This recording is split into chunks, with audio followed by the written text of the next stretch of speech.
Hello everyone, आज के इस वीडियो में हम डिस्कस करने वाले हैं आईसीएसई क्लास 10th मैथ्स के एक छोटे से चैप्टर मैट्रिसेस से रिलेटेड कुछ मल्टीपल चॉइस क्वेश्चंस। इससे पहले मैं आपको बता दूं कि बाकी चैप्टर्स से रिलेटेड भी मल्टीपल चॉइस क्वेश्चंस मैं डिस्कस कर चुका हूं, तो आपने अभी तक अगर वो वीडियोस नहीं देखे हैं तो मैं डिस्क्रिप्शन में लिंक दे देता हूं। उसके साथ साथ आप फिजिक्स और केमिस्ट्री से रिलेटेड मल्टीपल चॉइस क्वेश्चंस के भी वीडियोस देख सकते हैं। तो चलिए हम स्टार्ट करते हैं विद क्वेश्चन नंबर 1। तो पहला क्वेश्चन हमारे पास है the different number of orders in a matrix having 18 elements is. तो अगर एक मैट्रिक्स है जिसमें 18 एलिमेंट्स हमारे पास हैं तो उसमें डिफरेंट कितने ऑर्डर्स की मैट्रिसेस आप बना सकते हो। तो ध्यान रखिए, तो आपको पता है कि जो नंबर ऑफ एलिमेंट्स होते हैं वो होता है number of rose into number of columns. तो उसी के हिसाब से आप अरेंज करोगे इसको, तो टोटल 18 है तो 18 को दो नंबर्स के प्रोडक्ट की फॉर्म में आप लिख सकते हो। तो यहां से आप बना सकते हो। सबसे पहले ध्यान रखिए 1/18 की मैट्रिक्स, देन 2/9 क्योंकि 2 इंटू 18 कितना होता है, वो भी 2 इंटू 9 भी 18 ही होता है। देन उसके अलावा आता है 3/6, देन 4/5 तो होता नहीं है, देन 6/3, देन 9/2 एंड 18/1। तो टोटल एक ऑर्डर ये हो गया, दूसरा ये हो गया, तीसरा, चौथा, पांचवा एंड छठा। तो टोटल कितने ऑर्डर्स की मैट्रिसेस आप बना सकते हो? टोटल डिफरेंट 6 ऑर्डर्स आप बना सकते हो। तो आई होप कि आपको ये क्वेश्चन समझ में आ गया होगा। नेक्स्ट क्वेश्चन हमारे पास है which of the following is not true. इनमें से कौन सा ट्रू नहीं है? A diagonal matrix must be a square matrix. बिल्कुल, ये बिल्कुल सही है क्योंकि एक डायगोनल मैट्रिक्स को स्क्वायर मैट्रिक्स होना पड़ेगा। All the identity matrices are diagonal matrices. तो ये कह रहा है जितनी भी आइडेंटिटी मैट्रिसेस होती हैं वो डायगोनल मैट्रिसेस ही होती हैं। ये भी एकदम सही है। All the diagonal elements of identity matrices are 0। तो ये एकदम गलत स्टेटमेंट है, तो हम इसी को ढूंढे थे।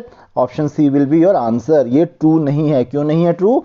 क्योंकि कोई भी डायगोनल मैट्रिक्स अगर होती है तो किसी भी डायगोनल मैट्रिक्स में या किसी भी आइडेंटिटी मैट्रिक्स के डायगोनल एलिमेंट्स 0 नहीं होते हैं। डायगोनल एलिमेंट्स को छोड़ के बाकी सारे एलिमेंट्स 0 होते हैं। तो इसका आपको ध्यान रखना है। नेक्स्ट क्वेश्चन हमारे पास additive identity of a matrix A is. तो देखिए ये बहुत इजी क्वेश्चन है। अगर आपने थोड़ा सा भी मैट्रिसेस की प्रॉपर्टीज के बारे में पढ़ा है तो ये आप इजीली कर सकते हो। तो एडिटिव आइडेंटिटी पूछी जा रही है।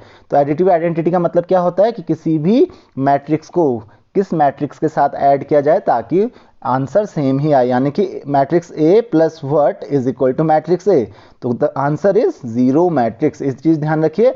आइडेंटिटी मैट्रिक्स बिल्कुल भी नहीं होगा। आइडेंटिटी पढ़ के आप आइडेंटिटी पे टिक मत कर दीजिएगा। आइडेंटिटी मैट्रिक्स नहीं होगा। किसी भी मैट्रिक्स की मल्टीप्लिकेटिव आइडेंटिटी होती है आइडेंटिटी मैट्रिक्स, यानी कि आइडेंटिटी मैट्रिक्स के साथ मल्टीप्लाई करके सेम मैट्रिक्स आती है। माइनस ए एडिटिव आइडेंटिटी नहीं होती है, इसको हम कहते हैं एडिटिव इनवर्स। माइनस ए होता है एडिटिव इनवर्स, इतना ध्यान रखिए। एंड ए रेस्ट पावर -1 यानी कि इसको हम ए इनवर्स भी कहते हैं। इसको आप हायर क्लासेस में पढ़ोगे, ये होता है मल्टीप्लिकेटिव इनवर्स। तो इसका आप ध्यान रखेंगे। नेक्स्ट क्वेश्चन हमारे पास A is a matrix of order 5/4। तो 5/4 की एक मैट्रिक्स है A. The number of elements in third column. तो ध्यान रखिए, अगर आपको कहीं पे भी कंफ्यूजन हो रहा है, कॉलम आप जानते हो 5/4 यानी कि कितना 5, इसमें क्या होंगी रोज होंगी एंड 4 कॉलम्स होंगे। तो 1 2 3 4 कॉलम, और इसी तरीके से 5 इसमें रोज होंगी। तो पूछा जा रहा है 1 2 3 थर्ड कॉलम में कितने एलिमेंट्स होंगे। तो देखिए किसी भी कॉलम में उतने ही एलिमेंट्स होते हैं जितने नंबर ऑफ रोज होती हैं। देखिए फर्स्ट कॉलम में कितने एलिमेंट्स होंगे, ऑब्वियसली जितने नंबर ऑफ रोज होंगी। कितनी रोज हैं? 5। तो करेक्ट आंसर विल बी 5। तो आपको इसमें बिल्कुल भी कंफ्यूज होने की जरूरत नहीं है। नेक्स्ट क्वेश्चन हमारे पास इन मैट्रिक्स, ये हमारे पास मैट्रिक्स है 4x + 2 2x - 3 x + 1 a12 is equal to a21। तो a12 यानी कि a12 कौन हुआ? a12 है x + 2 और वो किसके इक्वल है? a21 के equal. If x is equal to, तो ये पूछा जा रहा है कि अगर a12 यानी कि x + 2 is equal to 2x - 3 ये कब होगा? तो क्या करेंगे हम, शिफ्ट कर दीजिए। तो ये क्या हो जाएगा, x को एक तरफ कर दीजिए तो 3 को इधर भेज देंगे तो 2 + 3 यानी कि 5, और x को इधर भेज देंगे 2x - x यानी कि x। तो x इक्वल टू कितना होना चाहिए उस केस में? 5, यानी कि x इक्वल टू 5 हुआ तब जाके ऐसा होगा। तो ये भी बहुत सिंपल सा एक क्वेश्चन था। नेक्स्ट क्वेश्चन हमारे पास है a इक्वल टू दिया हमारे पास 2481 इक्वल टू 2661 प्लस b। तो हमें पूछा जा रहा है यहाँ पे b इक्वल टू क्या होगा। तो यहाँ पे देखिए क्या दिया है हमारे पास, यहाँ पे दिया हुआ है 2481 इज इक्वल टू, यहाँ पे दिया हुआ है 2661 प्लस बी। तो हमको पूछा जा रहा है बी कितना हो जाएगा, तो बी कितना हो जाएगा, इसको हम उधर भेज देंगे तो माइनस कर देंगे, यानी कि दैट इज 2 4 8 1, इसमें से माइनस करना पड़ेगा हमको क्या, 2 6 6 1। तो ये कितना हो जाएगा, ध्यान रखिए, तो 2 - 2 हो जाता है हमारे पास 0, 4 - 6 यानी कि -2, 8 - 6 होता है 2, और 1 - 1 यानी कि 0। तो 0 - 2 2 एंड 0, तो option D will B correct answer. तो आई होप कि आपको ये भी समझ में आ गया होगा। ये भी बहुत इजी क्वेश्चन था, जस्ट आपको माइनस करना था, थोड़ा सा घुमा के दिया हुआ था क्वेश्चन। नेक्स्ट क्वेश्चन हमारे पास है A B does not exist if. तो ए बी कब एग्जिस्ट नहीं करेगा, तो यहाँ पे ध्यान रखिए ए बी के लिए एग्जिस्ट करने की कंडीशन क्या है कि ए में जो नंबर ऑफ कॉलम्स होते हैं, यानी कि ए अगर L/M की है तो बी जो होती है वो M/N की होनी चाहिए, यानी कि number of columns in A should equal to number of rows in B. तो देखिए A is a matrix of order 2/3, तो देखिए ए में जो नंबर ऑफ कॉलम्स हैं ये 3 हैं, and B is the matrix of 3/2, और बी में नंबर ऑफ रोज 3 हैं, तो ये बराबर हैं, तो ये तो एग्जिस्ट करेगी। यहाँ पे पूछा जा रहा है कब एग्जिस्ट नहीं करेगी। दूसरा क्या है, A is a matrix of order 3/2, तो यहाँ पे 3/2 इसमें 2 क्या हैं, कॉलम्स हैं, and B is the matrix of order 2/3, इसमें कितने रोज हैं, 2 हैं, तो 2 2 दोनों सेम हैं, तो ये भी एग्जिस्ट करेगा। A is the matrix of order 3/3, ध्यान रखिए यहाँ पे क्या है, 3 इसमें क्या है, कॉलम्स हैं, B is the matrix of order 3/2, इसमें भी 3 ही रोज हैं, तो इसका मतलब ये भी एग्जिस्ट करेगा। और चौथा है A is the matrix of order 2/2, A 2/2 की मैट्रिक्स है और बी 3/2 की। तो यहाँ पे देखिए ए में जो नंबर ऑफ कॉलम्स हैं वो 2 हैं और बी में जो नंबर ऑफ रोज हैं वो 3 हैं, तो ये एग्जिस्ट नहीं करेगा। तो आपको पता होगा कि एग्जिस्ट करने की कंडीशन क्या है कि number of rows in B should equal to number of columns in A. तो या फिर आप कह सकते हो number of columns in A should be equal to number of rows in B. तो ध्यान रखिए, आपको तब पता चल जाएगा कि कोई भी प्रोडक्ट जो है वो एग्जिस्ट करेगा या नहीं करेगा। तो ए बी एक मैट्रिक्स इन तीनों कंडीशन में हो सकती है, लेकिन ये चौथी कंडीशन में नहीं हो सकती। So option D will be your answer.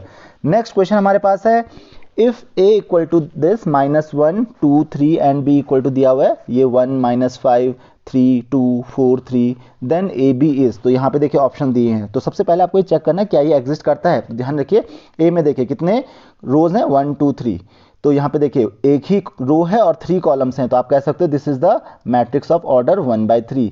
B में देखिए 1 रो 2 रो 3 रो एंड 2 कॉलम, तो ये 3/2 की मैट्रिक्स है, यानी इसमें 3 कॉलम्स हैं और बी में 3 रोज हैं, यानी कि ए बी तो एग्जिस्ट करेगा ही करेगा, यानी कि डी तो आंसर हो नहीं सकता है। अब ए बी एग्जिस्ट करेगा तो ए बी हम कैलकुलेट कर सकते हैं। अब आपको पता है जब ए बी एग्जिस्ट करता है तो ऑर्डर किस ऑर्डर की होनी चाहिए मैट्रिक्स, 1/2 की, जितने इसमें रोज होते हैं यानी कि 1 और जितने इसमें कॉलम होंगे 2। तो यहाँ पे देखिए एक ही हमारे पास आंसर आ रहा है सी, ऑप्शन सी आ रहा है 17 एंड 18, क्योंकि यही एक ऐसा है, ऐसी मैट्रिक्स है जिसमें 1 रो एंड 2 कॉलम्स हैं। अगर आप चेक करना चाह रहे हैं तो चेक कर सकते हैं। तो देखिए मल्टीप्लाई कैसे करते हैं, -1 × 1 कितना हो जाएगा, -1 × 1 ये हो जाएगा। देखिए पहला एलिमेंट पता करने के लिए -1 × 1 दैट इज -1, 2 × 3 प्लस क्या करेंगे 2 × 3 6 प्लस 4 × 3 12। उसी तरीके से दूसरा एलिमेंट निकालेंगे तो -1 × -5, तो माइनस इंटू -5 कितना हो जाता है, दैट इज 5 प्लस 2 × 2 4 प्लस 3 × 3 9, तो कितना हो जाएगा देखिए 6 + 12 18 -1 दैट इज 17, और ये हो जा रहा है हमारे पास 18। तो आंसर विल बी 17 18, बिल्कुल सही आ रहा है। तो आपने चेक भी कर लिया। नेक्स्ट क्वेश्चन हमारे पास है, if x + 3 4 y - 4 and x + y = 5 4 3 9, then आपको पूछा जा रहा है x की वैल्यू क्या होगी और y की वैल्यू क्या होगी। तो देखिए करस्पॉन्डिंग एलिमेंट्स इक्वल होने चाहिए, यानी कि x + 3 किसके इक्वल होना चाहिए, 5 के इक्वल होना चाहिए। तो इसका मतलब x = कितना आ रहा है, यहाँ से 2 आ रहा है, क्योंकि 5 - 3 2 हो जाएगा। दूसरा देखिए y - 4 किसके इक्वल है, 3 के इक्वल है, तो यहाँ पे रख लीजिए y - 4 = 3, तो y = कितना हो जाएगा, y = देखिए 4 + 3 7, तो y = हो जाएगा हमारे पास 7। और यहाँ पे देखिए x + y = 9, ये भी सही आ रहा है क्योंकि x = 2 है और y = 7 है, तो 2 + 7 9 भी होता है, तो ये बिल्कुल करेक्ट ऑप्शन है। तो यानी कि x = 2 y = 7 कहाँ पे है, ऑप्शन डी, यहाँ पे भी आंसर हमारा ऑप्शन डी ही आ रहा है। नेक्स्ट क्वेश्चन हमारे पास है, if A is a matrix of order 2 such that Aij is equal to 2i minus J whole square then a equal to, तो यहाँ पे देखिए ए आई जे की वैल्यू दी हुई है, तो सबसे पहले i और j की वैल्यू रखनी है हमको, तो a11 में यानी कि फर्स्ट रो फर्स्ट कॉलम का एलिमेंट क्या हो जाएगा 2 इंटू 1 माइनस 1 यानी कि 1 का 2 माइनस 1 का स्क्वायर, तो होल स्क्वायर कितना हो जाएगा 2 माइनस 1 होता है हमारे पास 1, 1 का होल स्क्वायर होता है 1। उसी तरीके से हमको पता करना है a12 कितना हो जाएगा यानी कि 1 इंटू 2 इंटू 1 यानी कि 2 माइनस जे की वैल्यू है 2, तो 2 माइनस 2 का होल स्क्वायर यानी कि 0। उसी तरीके से पता करेंगे a21 कितना हो जाएगा 2 इंटू 2, आई की वैल्यू 2 हो गई, जे की वैल्यू 1 हो गई, तो 2 इंटू 2 हो जाएगा 4 माइनस जे की वैल्यू है 1 का होल स्क्वायर यानी कि हो जाएगा 9। और लास्ट में आता है हमारे पास a22, तो a22 कितना हो जाएगा हमारे पास 2 इंटू 2, आई और जे दोनों की वैल्यू 2 है इस समय, तो 2 इंटू 2 4 माइनस 2 का होल स्क्वायर, तो यहाँ पे हो जाएगा 4 माइनस 2 का होल स्क्वायर यानी दैट इज 4 माइनस 2 होता है 2 का स्क्वायर होता है 4। तो ऑप्शन क्या आ जाएगा हमारे पास, देखिए क्या मैट्रिक्स बनी, a11 है हमारे पास 1, a12 है 0, देन उसके बाद a21 है 9 एंड 4, तो हमारे पास आंसर आया 1094। Option C is the correct answer. तो आई होप कि ये क्वेश्चन भी आपको समझ में आ गया होगा। So this is all in this video. अगर आपकी कोई भी क्वेरीज हैं, कोई भी डाउट्स हैं, तो आप मुझे कमेंट्स, फेसबुक, इंस्टाग्राम कहीं पे भी क्वेश्चंस पूछ सकते हैं। So see you in the next lecture. Thank you very much.